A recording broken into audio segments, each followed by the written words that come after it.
Continuando o assunto sobre o desenvolvimento da adolescência, e no vídeo anterior, assista lá, eu falei um pouquinho, no geral, das duas fases da adolescência. A primeira fase é a puberdade e a segunda fase é o desenvolvimento da identidade do adolescente. Quer saber um pouquinho mais? Fala no vídeo anterior. Mas hoje eu quero falar um pouquinho a respeito das grandes perguntas, das grandes dúvidas a respeito da adolescência. Porque quando a criança ela entra na fase da adolescência, você está saindo da infância, entrando na adolescência, há uma desordem no organismo provocada por alterações hormonais que estão acontecendo devido ao crescimento. Então aquela criança, ela deixou de ser criança, ela está passando como se fosse por uma ponte, uma grande ponte, uma imensa ponte. Então quando você passa por uma ponte, entrou na ponte, você olha para o lado, você vê o rio. Então você não está mais na margem anterior e você não chegou ainda na outra margem. Você está em cima da ponte. A adolescência é isso. Então não há uma definição clara do que é. É um processo transitório do desenvolvimento. Assim como muitos outros, a adolescência é um processo transitório do desenvolvimento, porém de uma forma marcante, de uma forma drástica, de uma forma radical está acontecendo. Então, as reações, elas são diversas, então, inesperadas. Então, tem hora que você conversa com um adolescente porque ele cresceu, então você está pensando que está falando com uma pessoa madura e percebe que ali tem uma criança falando com você.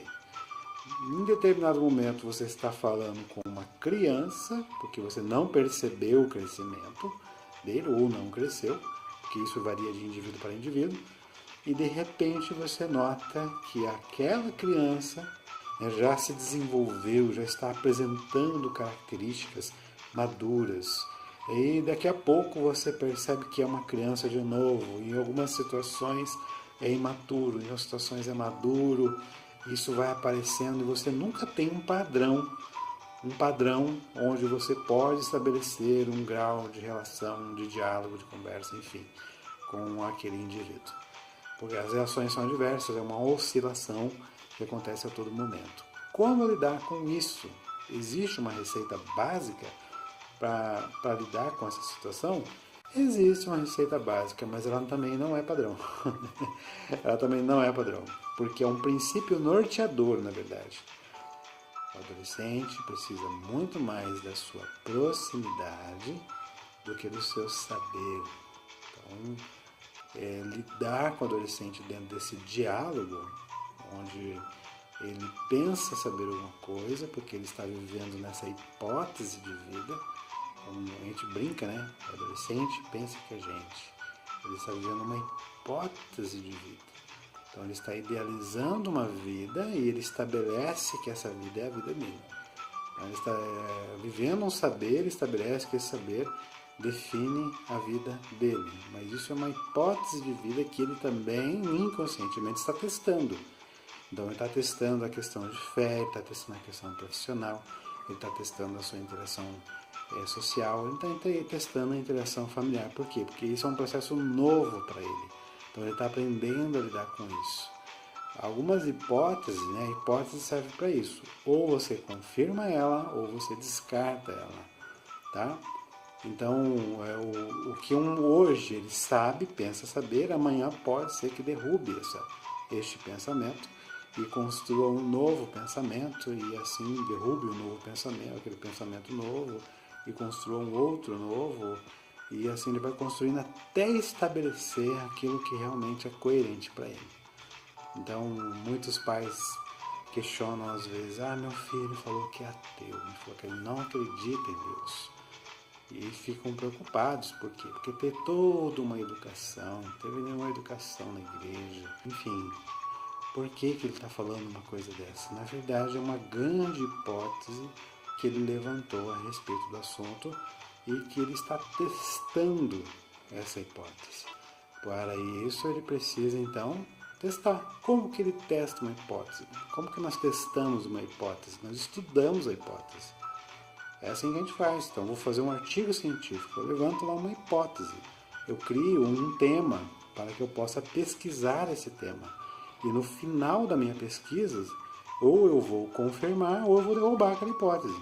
Então eu preciso fazer essa pesquisa. Nisso, quem está do lado, a pessoa que está, o tutor, o pai, a mãe, ou qualquer responsável legal, ou qualquer pessoa que tem um vínculo com esse adolescente, precisa então ser o foco da sua pesquisa. Como que vai ser o foco da pesquisa? Diálogo, conversa, atenção, presença, para que ele possa então encontrar ali um canal de pesquisa de todos os seus assuntos.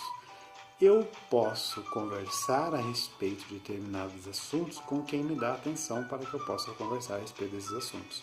Então eu não vou falar com uma pessoa sobre um assunto íntimo que está acontecendo comigo se eu não tenho vínculo com aquela pessoa, seja ela quem for, seja uma pessoa da família, né, do núcleo, né, familiar, né, pai, mãe, as pessoas que eu mais convivo, né, ou seja qualquer pessoa que estabeleça um vínculo. Eu só vou conversar com quem eu confio. Então, para testar hipóteses, eu vou fazer a pesquisa, mas dentro desse desenvolvimento eu quero conversar, eu preciso dessa conversa. Então, eu preciso ter essa abertura. A pessoa que se coloca dentro de uma situação de vínculo com o adolescente, então ela precisa ter uma conduta que favoreça essa abertura. Para favorecer essa abertura, precisa muito mais disso do que disso. Precisa muito mais ouvir do que falar. Qual é a tendência natural? Falar, aconselhar, dizer o que deve fazer. Tá? Não aceitar as hipóteses. Isso vai se aplicando a assuntos relacionados aos novos sentimentos que estão brotando, muitos deles a respeito da sexualidade. Muitos deles a respeito das relações afetivas. Por exemplo, nós costumamos a brincar, até chacotear, né? Tipo, tratar com um ar pejorativo as sensações da adolescência. Então, quando o adolescente chega apaixonado, aí a gente brinca, tira sarro, né, tal. Então você está constrangendo aquilo que para ele é sério, que está provocando uma dor, então você está constrangendo. Então ele precisa conhecer um pouquinho dessas novas sensações, do que está acontecendo dentro dele. Se ele não conhecer isso, isso pode se transformar numa ansiedade, pode trazer uma angústia e, enfim, comprometer o desenvolvimento emocional de um adolescente. Então, a pessoa que tem o vínculo com ele precisa muito mais ouvir, porque quando ele fala, ele consegue a confiança de alguém para poder falar dentro dos vínculos, né, dentro dos vínculos familiares, sobre esse determinado assunto, ele organiza melhor o que está dentro dele, ele organiza melhor. Então, quando não há esse vínculo, quando há um fechamento, né, há uma resistência emocional e não consegue abrir, então, para poder fazer o trabalho, né, dessas hipóteses, aí, então, é onde pode ser chamado, pode ser encaminhado para uma ajuda profissional, uma psicoterapia, onde os profissionais estão preparados para fazer essa escuta, para fazer esse acompanhamento e, claro, o desenvolvimento emocional do adolescente. Então, presença é a melhor forma que tem, vínculo é a melhor forma que tem de um desenvolvimento saudável na adolescência. Vamos falar mais sobre isso em outro vídeo, é claro. Manda seu comentário, coloca o seu comentário embaixo. Esse vídeo ele já surgiu a partir de um comentário, a partir de uma dúvida. Eu agradeço imensamente. Eu peço que vocês continuem colocando suas dúvidas embaixo e nós vamos conversando por aqui. Grande abraço para vocês.